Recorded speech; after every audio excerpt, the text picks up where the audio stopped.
ക്രിയേഷൻസിലേക്ക് എല്ലാവർക്കും സ്വാഗതം. ഇന്ന് നമ്മൾ ഒരു കുർത്തിയാണ് ചെയ്യാൻ പോകുന്നത് കേട്ടോ. അതിനായിട്ട് ഞാൻ ഇവിടെ റയോണിന്റെ തുണിയാണ് മേടിച്ചിരിക്കുന്നത്. അംബ്രല്ല കട്ടിങ്ങിലാണ് ചെയ്യാൻ പോകുന്നത്. പക്ഷെ ഞാനിവിടെ വെറും 2.25 മീറ്റർ മാത്രമേ മേടിച്ചിട്ടുള്ളൂ. നമ്മൾ ഇതുപോലത്തേക്ക് കുർത്തി ചെയ്യാൻ വേണ്ടിയിട്ട് തുണി മേടിക്കാൻ പോകുമ്പോണ്ടല്ലോ, നല്ല വീതിയുള്ള തുണി നോക്കി മേടിക്കുവാണെങ്കിൽ നമുക്ക് 3 മീറ്ററോ അതുപോലെ 2.5 മീറ്ററോ ആവശ്യമില്ല കേട്ടോ. ഇതിന് 150 രൂപയാണ് വില. നമുക്കൊരു 3 മീറ്റർ എന്നൊക്കെ പറയുമ്പോൾ 450 രൂപയുടെ അത്ര നമുക്ക് പൈസ വരും. അപ്പൊ എപ്പോഴും തുണിക്ക് വീതി ഉണ്ടെങ്കിൽ നമുക്കത് ലാഭമായിരിക്കും. ഞാനപ്പോൾ ഇതിന്റെ വീതി ആദ്യമേ കാണിച്ച് തരാം. ഈ ഒരു പ്രിന്റ് ആണ് ഇതിൽ ഫുള്ളായിട്ട് വന്നിരിക്കുന്നത്. തുണി രണ്ടായിട്ട് മടക്കി ഇട്ട് കൊടുത്തിട്ടുണ്ട്. 2 തേരുഭാഗമാണ് സൈഡിൽ വെച്ചിരിക്കുന്നത് കേട്ടോ. അപ്പൊ നമുക്കിതൊന്ന് നോക്കാം. ഞാൻ വരെ ഞെട്ടിപ്പോയി കേട്ടോ. കാരണം ഇത്രയും വീതിയോ മേടിച്ചപ്പോൾ പോലും ഞാൻ ശ്രദ്ധിച്ചിട്ടുണ്ടായില്ല. സാധാരണ നമുക്കൊരു 24-23 വന്ന് നിൽക്കുള്ളൂ. ഇതേ നോക്കിയേ, 28 ഇഞ്ചാണ് വീതി. അപ്പൊ ചില കടയിലൊക്കെ ഇതൊക്കെ വാങ്ങിക്കാൻ കിട്ടും. നിങ്ങൾ ഇതിന്റെ വീതി ചോദിച്ചിട്ട് മേടിച്ചാൽ മതി. അത് മാത്രമല്ല 150 രൂപയ്ക്കല്ലേ മീറ്ററിന്. അപ്പോൾ എന്ത് വന്നാലും നമുക്ക് കുറച്ച് വീതി തുണിക്ക് ഉണ്ടാവണം. അപ്പൊ നമുക്ക് ഇതിനി എങ്ങനെയാണ് മടക്കുന്നതെന്നും കട്ട് ചെയ്യുന്നതെന്നും നോക്കാം കേട്ടോ. ഫസ്റ്റ് തുണി രണ്ടായിട്ട് ഇങ്ങനെ അങ്ങോട്ട് നീളവും കൂടെ ഇങ്ങനെ മടക്കിയെടുക്കാം. എന്നിട്ട് ഇത് ക്രോസ് ആയിട്ടൊന്ന് മടക്കിയെടുക്കാം. അതാ കണ്ടില്ലേ, ഞാനപ്പോൾ ഇത് വെറും 2.25 മേടിച്ചിട്ടുള്ളൂ. നമുക്കിതൊന്ന് കട്ട് ചെയ്തെടുക്കാം. നല്ല വീതിയുള്ള കൊണ്ടിട്ട് ഈ ഒരു ടേബിളിൽ ഇടാൻ വേണ്ടി പറ്റില്ല കേട്ടോ. അപ്പൊ അതെ, ഇതിങ്ങനെ രണ്ടായിട്ട് ഇങ്ങനെ അങ്ങോട്ടൊന്ന് മടക്കി എടുത്തിട്ടുണ്ട്. ഇതാ കണ്ടില്ലേ. ഇനി നമുക്ക് ഇവിടെ നിന്ന് വേണം ഇത് ക്രോസ് ആയിട്ടൊന്ന് മടക്കാൻ വേണ്ടിയിട്ട്. ഇതാ ഇങ്ങനെ അങ്ങോട്ട് ക്രോസ് ആയിട്ട് കറക്റ്റ് ഈ ലെവല് ഇങ്ങനെ അങ്ങോട്ട് വെച്ചിട്ട് ഇതൊന്ന് മടക്കിയിടും. തുണി ഇങ്ങനെ മടക്കിയിട്ട് കൊടുത്തിട്ടുണ്ട്. ഇനി വേണം നമ്മുടെ അളവിലേക്ക് ഇതിനെ ആക്കാനായിട്ട്. അപ്പൊ ഞാനിന്ന് 44 ഇഞ്ച് ലെങ്ത് കൊടുക്കുന്നുണ്ട്. യോക്കിന് 14, സ്കേർട്ട് പോർഷനിൽ 30 ഇഞ്ചുമാണ് കൊടുക്കുന്നത് കേട്ടോ. നിങ്ങൾക്ക് ഇഷ്ടമുള്ള ലെങ്ത് കൊടുക്കാം. ആദ്യമേ നമുക്ക് ഇവിടത്തെ വീതി, അതായത് നമ്മുടെ ഷേപ്പ് റൗണ്ട് എടുക്കുക, അതിന്റെ കാൽഭാഗം എടുക്കുക, അതിനെ കൂടെ 1 ഇഞ്ചോ അല്ലെങ്കിൽ 1.5 ഇഞ്ചോ തയ്യൽ തുമ്പ് കൂട്ടിയെടുക്കാം കേട്ടോ. അപ്പൊ എനിക്ക് വരുന്ന ഷേപ്പിന്റെ റൗണ്ടിന്റെ കാൽഭാഗം എന്ന് പറയുമ്പോൾ 7 വരും. അതിനെ കൂടെ ഞാൻ 1.5 ഇഞ്ച് തയ്യൽ തുമ്പും കൊടുത്തിട്ട് 8.5 ഇഞ്ചില് ഇവിടെ ഇങ്ങനെ മാർക്ക് ചെയ്യുവാണ് കേട്ടോ. സ്ട്രെയിറ്റ് ആയിട്ട് എവിടെയാണോ വരുന്നത് അവിടെ നമുക്ക് ഇങ്ങനെ മാർക്ക് ചെയ്യാം. എന്നിട്ട് താഴത്തേക്ക് 1 ഇഞ്ച് വെച്ചിട്ട് വേണം ഇതൊന്ന് ഷേപ്പ് ചെയ്യാൻ വേണ്ടിയിട്ട്. ഇവിടെ നിന്ന് ഇങ്ങനെ ഒരു ഷേപ്പ് കൊടുത്തിട്ട് നേരെ ഈ അറ്റത്തേക്ക് കൊടുക്കാം. ഇനി വേണം താഴത്തേക്ക് നമുക്ക് മാർക്ക് ചെയ്ത് കൊടുക്കാൻ വേണ്ടിയിട്ട്. ഈ ഭാഗത്ത് നിന്ന് താഴത്തേക്ക് നമുക്ക് വേണ്ട സ്കേർട്ടിന് ലെങ്ത് കൊടുക്കാം. എനിക്ക് വേണ്ടത് 30 ഇഞ്ചാണ്. ഇപ്പോൾ ഞാൻ ഇതിനെക്കൂടെ തയ്യൽ തുമ്പ് കൊടുക്കുന്നില്ല. ജസ്റ്റ് 30 ഇഞ്ച് മാത്രം ഇങ്ങനെ വെച്ചിട്ടൊന്ന് മാർക്ക് ചെയ്ത് പോവാണ്. താഴെ വരെ വെച്ചിട്ട് 30 ഇഞ്ച് ഫുൾ ഇങ്ങനെ മാർക്ക് ചെയ്തു. ഈ സൈഡ് ഭാഗത്ത് നമ്മൾ സാധാരണയായിട്ട് 3 ഇഞ്ച് മുകളിലേക്ക് വെച്ച് മാർക്ക് ചെയ്യാറുണ്ട്. ഇപ്പൊ അങ്ങനെ ചെയ്തിട്ടില്ല കേട്ടോ. കറക്റ്റ് എല്ലാ ഭാഗത്തും 30 ഇഞ്ച് വെച്ചിട്ടാണ് ഇങ്ങനെ മാർക്ക് ചെയ്തത്. ഇനി നമുക്ക് ഈ സെന്ററിന്റെ ഭാഗത്ത് നിന്ന് താഴത്തേക്ക് 10ഓ ഇല്ലെങ്കിൽ 9ഓ 8ഓ 7ഓ അത് നിങ്ങളുടെ എത്രയാണോ ഇഷ്ടം അതിനങ്ങോട്ടൊന്ന് മാർക്ക് ചെയ്ത് കൊടുക്കുക. ഞാൻ ഇപ്പോൾ ടോട്ടലായിട്ട് 10 ഇഞ്ച് താഴത്തേക്ക് ഇങ്ങനെ ഇറക്കി മാർക്ക് ചെയ്തിട്ടുണ്ട്. എന്നിട്ട് ഈ മാർക്കിങ് നമുക്ക് നേരെ നമ്മുടെ ഈ അളവിലേക്ക് ഇങ്ങനെ അങ്ങോട്ട് യോജിപ്പിച്ച് കൊടുക്കുക. ഇങ്ങനെ അങ്ങോട്ട് യോജിപ്പിച്ച് കൊടുത്തിട്ട് ഇത്രയും ഭാഗം മാത്രം സെന്ററിൽ മാത്രം കൂട്ടിയെടുക്കുക. സൈഡ് ഭാഗത്തുനിന്ന് വേണ്ട. ഇവിടെ നിന്ന് വേണം ആ 30 ഇഞ്ചിലേക്ക് ഇങ്ങനെ മാർക്ക് ചെയ്തിട്ട് കട്ട് ചെയ്യാൻ. കട്ട് ചെയ്ത് കൊടുക്കുവാണ് കേട്ടോ.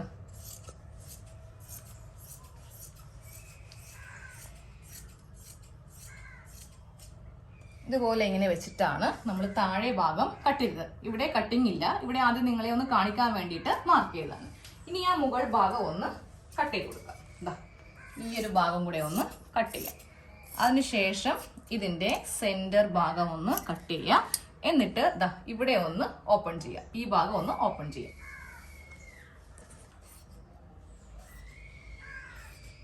ഇതുപോലെ ഇങ്ങനെ സ്കേർട്ട് പോർഷൻ കട്ട് ചെയ്തെടുത്തിട്ടുണ്ട്. ഇനി നമുക്ക് യോക്ക് കട്ട് ചെയ്യാം.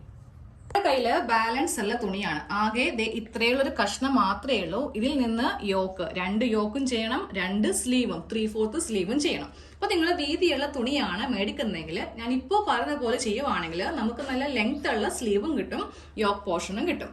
അതായത് നമ്മൾ സാധാരണയായിട്ട് ചെയ്യുമ്പോൾ ഈ ഒരു ഭാഗത്തു നിന്നായിരിക്കും നേരെ മടക്കിയിട്ട് യോക്ക് കട്ട് ചെയ്യുന്നത് അല്ലെ. ഇല്ലെങ്കിൽ തുണി സേവ് ചെയ്ത് നമ്മൾ കട്ട് ചെയ്യാറുണ്ട്. പക്ഷെ ഇതിനങ്ങനെയല്ല ഞാൻ കാണിക്കാൻ പോകുന്നത്. നേരെ ഇങ്ങനെ 2 മടക്കി ഇട്ട് കൊടുക്കാം. ഈ വശത്ത് നല്ല വീതിയുണ്ട്. ഇവിടെ നിന്ന് ഒരിക്കലും യോക്ക് കട്ട് ചെയ്യരുത്. ഈ ഒരു സെന്റർ ഭാഗമില്ലേ തുണിയുടെ ഈ ഭാഗത്തു നിന്ന് വേണം യോക്കിന് വേണ്ടിയിട്ട് തുണി എടുക്കാൻ വേണ്ടിയിട്ട്. അപ്പോൾ നമ്മുടെ ചെസ്റ്റ് അളവ് എത്രയാണോ അതിനെ കൂടെ 2 ഇഞ്ച് തയ്യൽ തുമ്പ് ചേർത്തിട്ട് ഞാൻ 11 ഇഞ്ചിൽ മാർക്ക് ചെയ്ത് കൊടുത്തു. എന്നിട്ട് ഈ അളവ് വെച്ചിട്ടാണ് തുണി ഇങ്ങനെ ഒന്ന് മടക്കി അങ്ങോട്ട് ഇട്ട് കൊടുക്കുന്നത് കേട്ടോ. എന്നിട്ട് ഈ കഷ്ണം അങ്ങോട്ട് കട്ട് ചെയ്യും. ബാക്കിയുള്ള ഈ ഒരു പീസിൽ നിന്നാണ് നമ്മൾ സ്ലീവ് കട്ട് ചെയ്യാൻ പോകുന്നത്.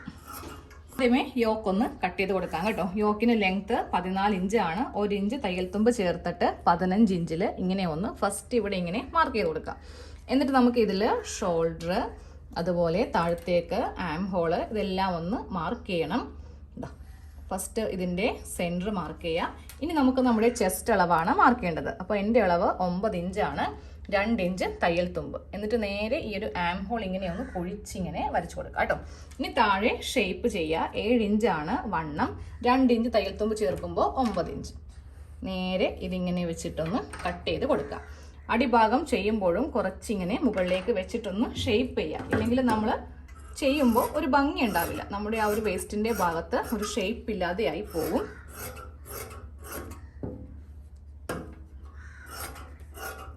ഒന്ന് കട്ട് ചെയ്തെടുത്തിട്ടുണ്ട്. നെക്ക് ചെയ്യാം കേട്ടോ. നെക്കിന് ഞാൻ വീതി 3.25 ഇഞ്ചാണ് വീതി കൊടുക്കുന്നത്. 2 നെക്കും ഒരേ അളവിലാണ് ചെയ്യുന്നത് കേട്ടോ. 4 ഇഞ്ചിലാണ് 2 നെക്കും ചെയ്യാൻ പോകുന്നത്. അപ്പോൾ ഒരുമിച്ച് തന്നെ നമുക്കൊന്ന് കട്ട് ചെയ്ത് കൊടുക്കാം.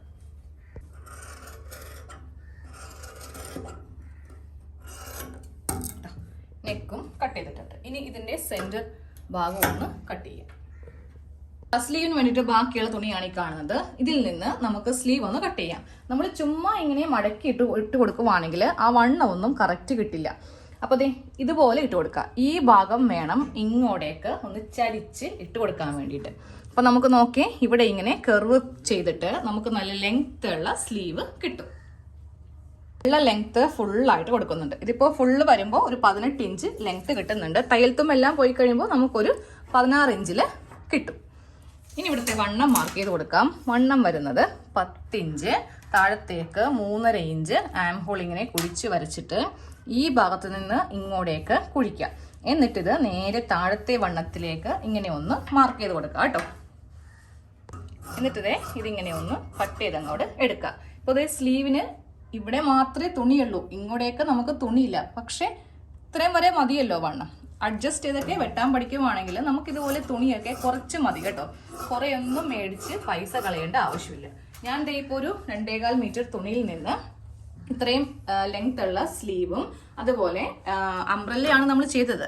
സാധാരണ ഏലൈനോ ഒന്നുമല്ല, ഇതുപോലെ നമുക്ക് കിട്ടും. ഇനി ഇതിൻ്റെ സ്റ്റിച്ചിങ് ആണ് ഉള്ളത്. അപ്പോൾ ഇതിന്റെ സ്റ്റിച്ചിങ് ഇനി കാണിക്കേണ്ട ആവശ്യമില്ല, വേറൊന്നും കൊണ്ടല്ല. നമുക്കിതിൽ മെയിൻ ആയിട്ട് വരുന്നത് ആ ഒരു സ്കേർട്ട് പാർട്ടിന്റെ താഴെയുള്ള ഷേപ്പാണ്. അത് വരുമ്പോൾ ഞാൻ മാത്രമേ കാണിക്കുന്നുള്ളൂ കേട്ടോ, വേറൊന്നുമല്ല. ഇതിൽ റൗണ്ട് നെക്ക് ഒരു കഷ്ണം തുണി വെച്ചിട്ട് ഇങ്ങനെയൊന്ന് തയ്ച്ചെടുക്കുക. ബാക്ക് നെക്കിൽ ക്രോസ് പീസ് വെച്ച് തയ്ക്കുക. എന്നിട്ട് സ്ലീവ് അറ്റാച്ച് ചെയ്യുക. നമ്മുടെ ഈ ബോഡി പാർട്ടൊക്കെ ഒന്ന് കൂട്ടിയെടുക്കുക. ഇതൊക്കെ എല്ലാ വീഡിയോയിലും കാണിക്കുന്നത് കൊണ്ടിട്ട് അതങ്ങോട്ട് ഒഴിവാക്കുവാണ്. അവസാനത്തെ ആ ഷേപ്പ് വരുമ്പോൾ കാണിച്ചു തരാം. അപ്പോൾ നമുക്ക് ടൈലറിംഗ് ക്ലാസ് ഉണ്ട് എല്ലാ ദിവസവും രാത്രി 8 മണിക്ക്. അതുകൊണ്ടിട്ടാണ് ഞാൻ ഇതൊക്കെ ഒന്ന് സ്കിപ്പ് ചെയ്ത് കാണിക്കുന്നത് കേട്ടോ. ഇതൊക്കെ ഓൾറെഡി അറിയാവുന്നവർക്ക് വേണ്ടിയിട്ടാണ് ഇങ്ങനെ വീഡിയോ ചെയ്യുന്നത്. ഒട്ടും അറിയാത്തവരാണ് നിങ്ങൾ എന്നുണ്ടെങ്കിൽ നിങ്ങൾ നമ്മുടെ ക്ലാസ്സിൽ വരിക കേട്ടോ, എല്ലാ ദിവസവും രാത്രി 8 മണിക്ക്. ഇതിൽ സ്ലീവും അതുപോലെ സൈഡും എല്ലാം ഒന്ന് ചെയ്തെടുത്തിട്ടുണ്ട്. ഇനി നമുക്ക് ഇതിന്റെ താഴെ ഭാഗം മാത്രം തയ്ക്കാനുള്ളൂ. അപ്പോൾ നമ്മൾ ഇന്ന് കട്ട് ചെയ്ത് കൊടുത്തപ്പോൾ തന്നെ നിങ്ങൾക്ക് എല്ലാവർക്കും മനസ്സിലായി ഈ ഒരു ഷേപ്പിലാണ്, അതായത് ഒരു വി മോഡൽ ഷേപ്പിലായിരിക്കും നമുക്ക് താഴെ വരിക. അപ്പോൾ എപ്പോഴും ചെയ്യുമ്പോൾ ആദ്യമേ ഒരു സ്റ്റിച്ച്, ഒരു 1/4 ഇഞ്ചിൽ ഒരു സ്റ്റിച്ച് ഇങ്ങനെ മടക്കിയിട്ട് ഫുള്ളായിട്ട് ചെയ്ത് വരിക. എന്നിട്ട് വേണം ഒന്നും കൂടെ ചെയ്യാൻ വേണ്ടിയിട്ട്, അല്ലെങ്കിൽ നമുക്ക് ആ ഷേപ്പ് കിട്ടില്ല കേട്ടോ. എല്ലാ കുർത്തിയുടെ ഫുൾ സ്റ്റിച്ച് കഴിഞ്ഞു കേട്ടോ. ഇതാ 2 സൈഡും നമ്മൾ സാധാരണ ലെങ്ത് ആണ് കൊടുത്തിട്ടുള്ളത്. പക്ഷേ സെന്റർ ഭാഗം ഇതുപോലെ ഇങ്ങനെ ഫ്ലോർ ലെങ്ത് ഇല്ല, വേണമെങ്കിൽ ഫ്ലോർ ലെങ്ത് കൊടുക്കാം കേട്ടോ. ഇങ്ങനെ അങ്ങോട്ട് കിടക്കും. അപ്പോൾ ഇതുപോലെ ഒരു വെറൈറ്റി ആയിട്ടുള്ള അംബ്രല ചെയ്യാം. നമ്മൾ എപ്പോഴും ചെയ്യുമ്പോൾ ഒരേ അളവ് തന്നെയല്ലേ നമ്മൾ ചെയ്തു പോകുന്നത്. ഇത് ഒരു വെറൈറ്റി ആയിട്ട് സെന്ററിൽ മാത്രം ഇങ്ങനെ ഒന്ന് കുറച്ച് ലെങ്ത് കൊടുത്തിട്ട് തയ്ച്ചെടുക്കാം. പാർട്ടി വെറൊക്കെ ആയിട്ട് നമുക്ക് ഇടാം. നമുക്ക് നല്ല ഭംഗിയുള്ള തുണിയൊക്കെ നോക്കി സെലക്ട് ചെയ്യുവാണെങ്കിൽ ഇതാ ഇങ്ങനെ ഒന്ന് തയ്ച്ച് എടുക്കാം. ഇതേപോലെ തന്നെയാണ് ബാക്ക് പോർഷൻ. ഇതാ കണ്ടില്ലേ, ബാക്കിലും ഇങ്ങനെ അങ്ങോട്ട് ഇറങ്ങി നിൽക്കും കേട്ടോ.